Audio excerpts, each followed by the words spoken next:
আসসালামু আলাইকুম। এটা আমাদের lung cancer related second and hopefully last video. এখানে লাং ক্যান্সারের আমরা ইনভেস্টিগেশন, ম্যানেজমেন্ট ইন ব্রিফ আর হচ্ছে একটা লাং ক্যান্সার পেশেন্টের লং কেসের প্রোফার্মা দেখার ট্রাই করবো ইনশাল্লাহ। So let's start. ইনভেস্টিগেশনের 3টা স্টেপ এখানে একটা ডেভিডসনে বলা। নাম্বার 1 হচ্ছে ইমেজিং, নাম্বার 2 হচ্ছে বায়োপসি উইথ হিস্টোপ্যাথ, আর নাম্বার 3 হচ্ছে ফাইনাল অ্যাসপিরেশন সাইটোলজি। তো ইমেজিংয়ের আবার আমরা 2টা পার্ট দেখতে পাচ্ছি, 2টা টেস্ট করা হয়। একটা হচ্ছে চেস্ট এক্সরে পিএ ভিউ, মানে postero anterior view in erect position, আর আরেকটা হচ্ছে সিটি স্ক্যান। চেস্ট এক্সরেটাই more commonly done because it's relatively cheap and easier to do, এবং এখানে আমরা 8টা ডিফারেন্ট ফাইন্ডিং পাইতে পারি।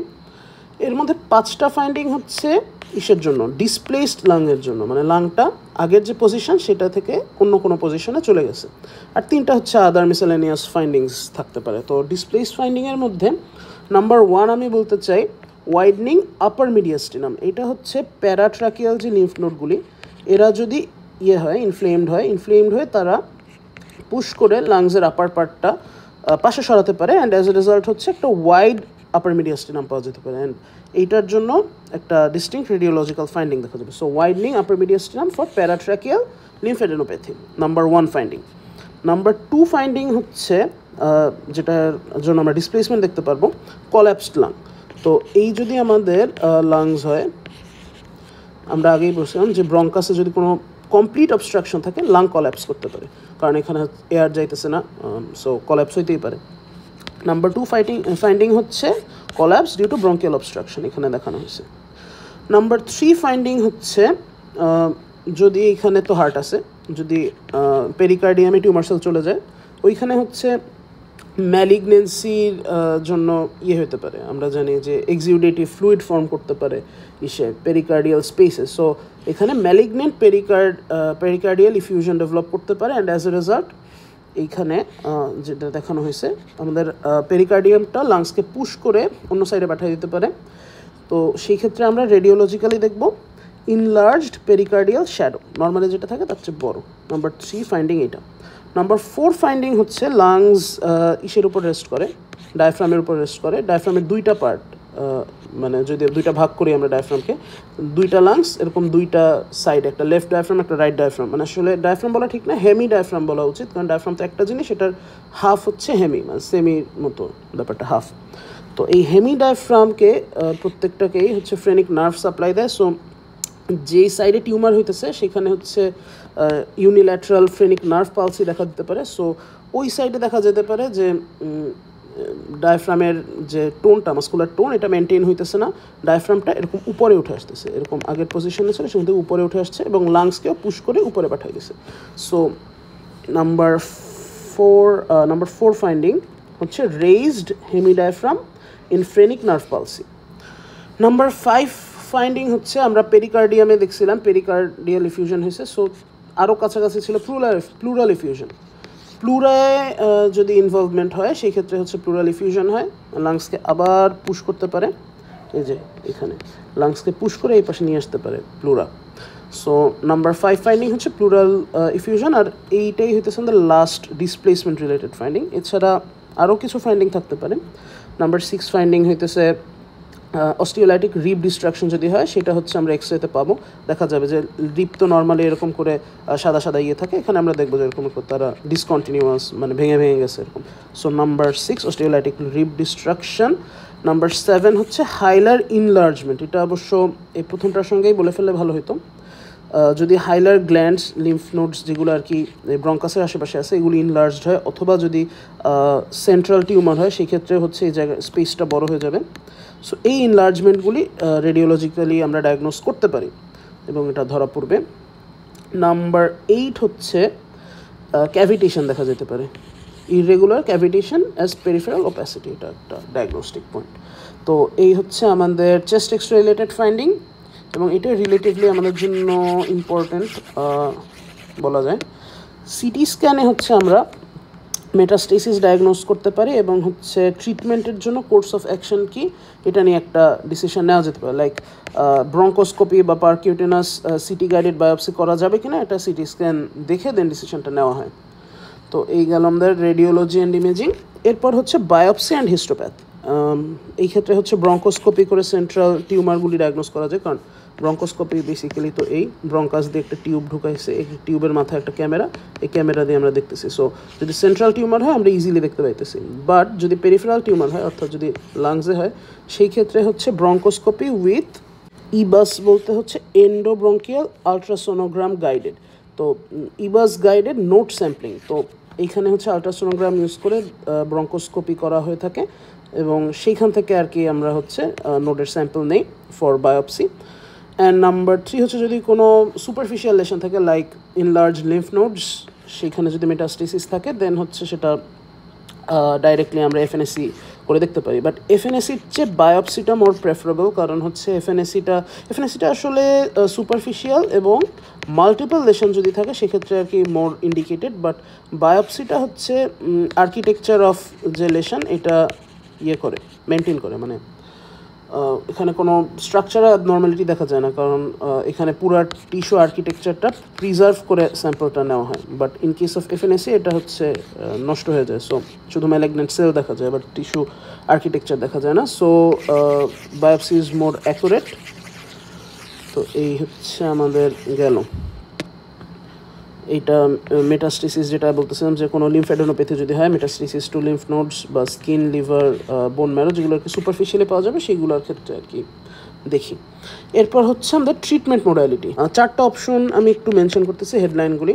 নাম্বার 1 হচ্ছে সার্জারি, নাম্বার 2 হচ্ছে রেডিওথেরাপি, নাম্বার 3 হচ্ছে কেমোথেরাপি, অ্যান্ড নাম্বার 4 হচ্ছে laser therapy and stenting. Laser therapy বললাম। এখন সার্জিক্যালি হচ্ছে লোকালি কনফাইন্ড যে টিউমারগুলো, মানে কোনো নোডাল ইনভলভমেন্ট নাই, N0 বলা যেতে পারে, বা স্টেজ 1 যে ক্যান্সারগুলো, সেগুলির ক্ষেত্রে হচ্ছে সার্জারির কম্পারেটিভলি বেটার ফাইন্ডিং। মানে আমরা আসলে ভাবে বলে দেবো যেগুলো হচ্ছে কনফাইন্ড উইদিন ভিসরাল প্লুরা, সেগুলি হচ্ছে সার্জারির জন্য ইন্ডিকেটেড। রেডিওথেরাপি এইটার আসলে সার্জারির চেয়ে এফিকেসি কম, বাট এটা মেইনলি প্যালিয়েটিভ কেয়ারের জন্য বেশি মানে সুপেরিয়ার বা এটা ভালো আর কি, অ্যাডভান্টেজিয়াস বলা যায়। অথবা এটা ফার্স্ট লাইন হতে পারে যদি কোনো কারণে সার্জিক্যাল কোমরবিডিটি থাকে, লাইক সার্জারি করা যাবে না সেই পেশেন্টটার, সেই ক্ষেত্রে আর কি রেডিওথেরাপিটাই বেস্ট কোর্স অফ অ্যাকশন। আর যদি স্টেজ 3 ডিজিজে চলে যায়, মানে অলরেডি একটা বাজে অবস্থা, সেই ক্ষেত্রে হচ্ছে র্যাডিক্যাল রেডিওথেরাপি, লিখে দিই র্যাডিক্যাল রেডিওথেরাপি প্লাস কেমোথেরাপি, এই কম্বিনেশনে আর কি ট্রিটমেন্টটা দেওয়া হয়। আর যেটা বলতেছিলাম যে প্যালিয়েটিভ কেয়ারের জন্য আর কি প্যালিয়েশনের জন্য ইউজ করা হয়, এটা মেইনলি একটা কমপ্লিকেশনের কথা ডেভিডসনে বলা, তো সেগুলি মেনশন করতেছি। একটা হচ্ছে superior vena caval obstruction, recurrent haemoptysis, then হচ্ছে পেইন, যেটা হচ্ছে স্কেলিটাল মাসলে ক্যান্সার সেল ডিপোজিটের জন্য হচ্ছে, অথবা পেইন যেটা হচ্ছে চেস্ট ওয়াল ইনভেশনের জন্য হচ্ছে। তো এই হচ্ছে আমাদের মোটামুটি ওভারঅল ফাইন্ডিং হতে পারে, মানে ওভারঅল কমপ্লিকেশনস হতে পারে, যেটা রেডিওথেরাপি দিয়ে মোটামুটি একটু পেন কমানো যায়। আর এছাড়া কিছু মাইনর এটার ইউজ হতে পারে, লাইক স্মল সেল কার্সিনোমাতে কেমোথেরাপি মেনলি ইউজ করা হয়, তার সঙ্গে হচ্ছে অ্যাডজাঙ্ক্ট হিসেবে রেডিওথেরাপি ইউজ করা যেতে পারে।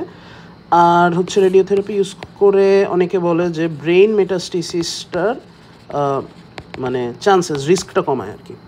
আচ্ছা, একটু ময়লা হয়ে গেছে, আমি এটাকে করে ফেলি, পরিষ্কার করে দিই। তো এই হচ্ছে আমাদের রেডিওথেরাপি গেল।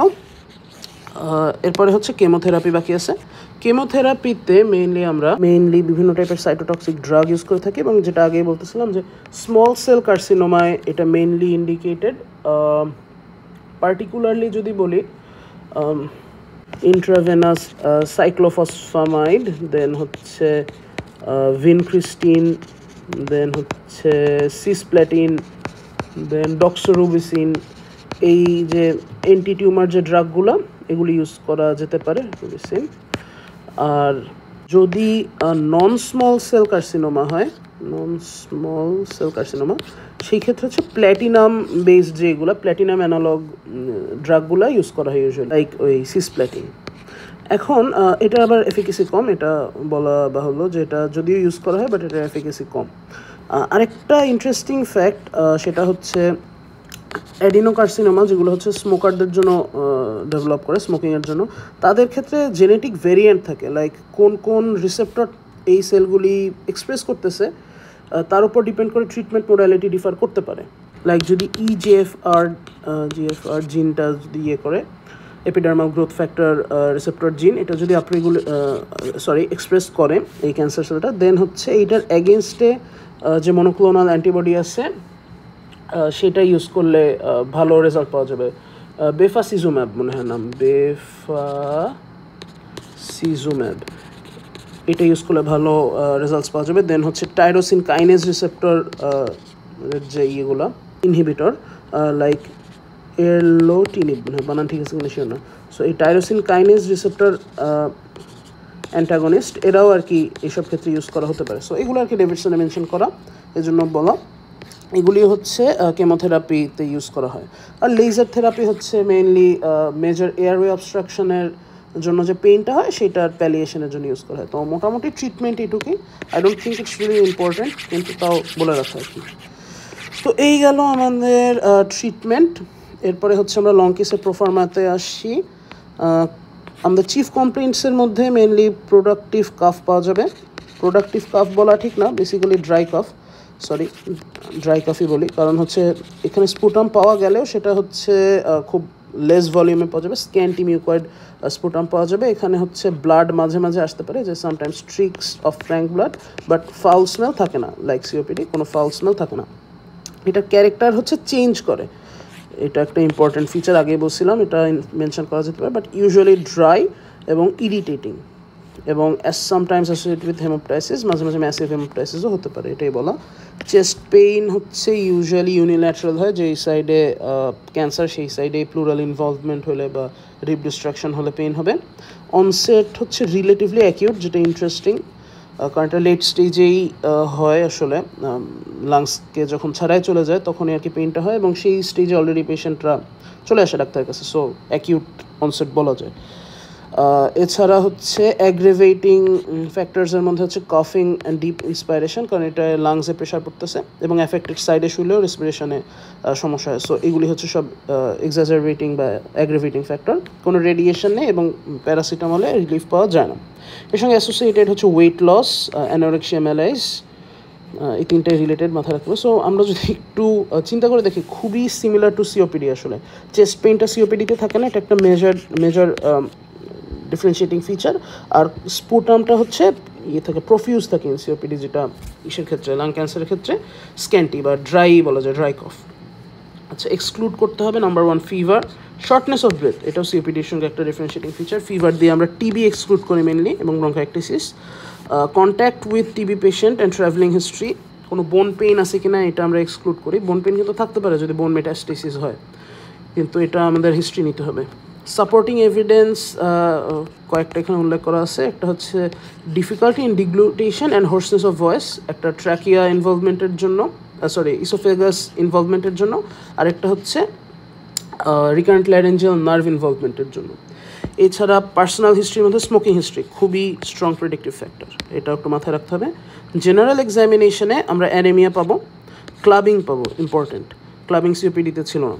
এবং এটা হচ্ছে একটা প্যারানিওপ্লাস্টিক ফিচার, যার সঙ্গে অ্যাসোসিয়েটেড একটা প্যারানিওপ্লাস্টিক ফিচার হচ্ছে হাইপারট্রফিক পালমোনারি অস্টিওআর্থ্রোপ্যাথি, এটা নিয়ে আমরা বলছি আগে।